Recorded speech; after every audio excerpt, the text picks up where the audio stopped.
Global happenings today. We communicate, we analyze global news. Stay tuned. Hello, great people. Welcome back to Global Happenings. Today, we're so excited to have you again. As President Tinubu is going around with his administration, there is still an ongoing lawsuit against him in the Presidential Election Petition Court.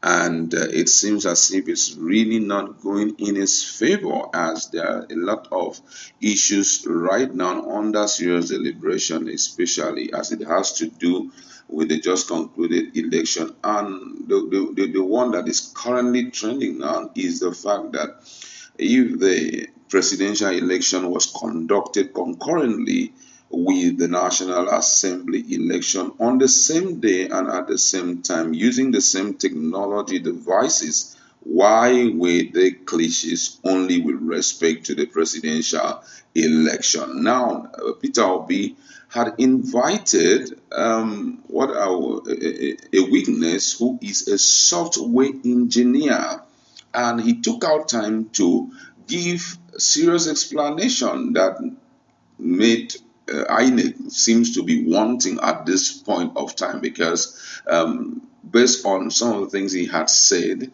it points to one direction, that there was something cynical about the whole victory of Bola Ahmed Tinubu, but it is yet to be proven. All right, let's just dive into the news and hear what the witness, who is a software engineer, what he had to tell the court. And according to the news, a software engineer, Mr. Anthony Chinwo, on Thursday testified before the Presidential Election Petition Court PEPC, sitting in Abuja in the case the candidate of the Labour Party LP, Mr. Peter Obi, filed to challenge the outcome of the 2023 presidential elections. Chinwo, who gave his evidence as the second petitioner's witness, PW2, told the court that though he was not familiar with the application of the Bimodal Voters Accreditation System, BVA's devices, he said he has adequate knowledge of the operation of back-end saver. Answering questions under cross-examination, the witness, who equally identified himself as an architect, told the court that he did not play any key role during the elections.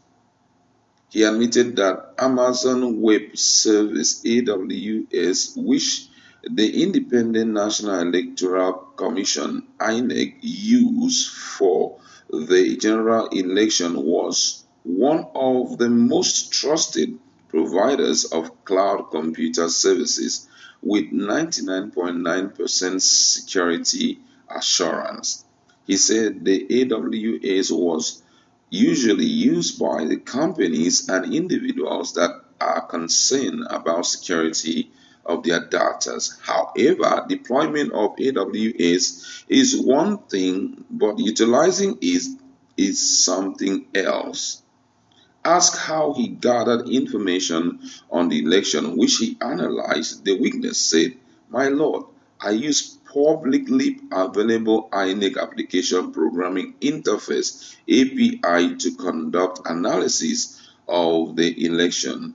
I used them to collect all the informations that were available on the elections. I did it over time during the period of the elections." The witness maintained that INEC ought to have uploaded data to its servers starting from the polling unit level. Continuing, the PW2, while admitting that he was unable to vote on the election day, said he was equally not a staff of Amazon. Asked if he knew the number of softwares that INEC deployed for the conduct of the election, the witness said, "I am not a staff of INEC, so I am not in position to know the number of softwares that made the component of the softwares that INEC used for the 2023 elections.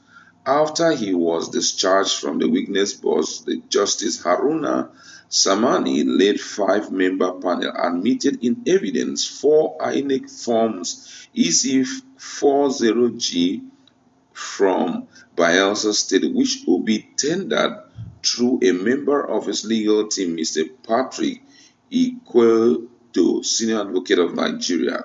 Form EC40G, a summary of registered voters at polling units where elections did not hold. The court admitted that ones from Bayelsa State and marked them as Exhibit EG1 to EG4. Though all the respondents opposed the admissibility of the exhibit, they however reserved their reasons for the final written address. Cited as first to four respondents in the petition are the INEC, the President-elect Bola Tinubu, the Vice President-elect Kazim Shettima, and the All Progressive Congress APC. Meanwhile, the court adjourned further proceeding till Friday after it heard an application that Obi and the LP filed for petition to interrogate INEC on the technology it deployed for the conduct of the general election. All the respondents prayed the court to dismiss the application, which they said was brought outside the pre-hearing period. Specifically, the petitioner maintained that in view of INEC's reply to their petition, it should be compelled to answer 12 questions, among which are the dates the electoral body conducted functionality tests on the said improved system it deployed for the election, as well as names and details of those that conducted the test. They further want INEC to answer the following questions. Who created/deployed the four applications? PAGI/update to fix the HTTP 500 error that prevented the e-transmission of the results of the presidential election on 25th February 2023. What was the exact time of the occurrence of the technical glitches which prevented the e-transmission of the results of the presidential election on 25th February 2023? What time were the technological glitches fixed and or repaired? What percentage of the result of the presidential election was uploaded on the IREF on 25th February 2023? What percentage of the results of the presidential election was uploaded on the IREF as at the time of the declaration of the results of the presidential election on 1st March 2023? If presidential election was conducted concurrently with the National Assembly election on the same day and at the same time, using the same technological devices, why were the glitches only with respect to the presidential elections? The petitioner queried INEC in the application they describe as very vital to the case against President Tinubu election victory. This is very detailed, and if INEC will provide answers to all the relevant questions thrown at them, number one, it may reveal some of the nitty-gritty that will be used in nailing them. Secondly, it will reveal the foolishness of INEC in whatever thing that they have done, which resulted to what was announced. But then, looking at the judiciary and also the fact that President Bola Tinubu is in charge right now, do you think that the required or the expected results to these questions will be provided? That is one big question Nigerians are waiting to hear. And I must say that Peter Obi, with all of this and bringing in a software engineer who had much knowledge of what was used as software during that period, it means that he's ready to fight until he recovers his mandate. That's where we like to leave it. Go to our comment section. Let's interact. Thank you very much and stay.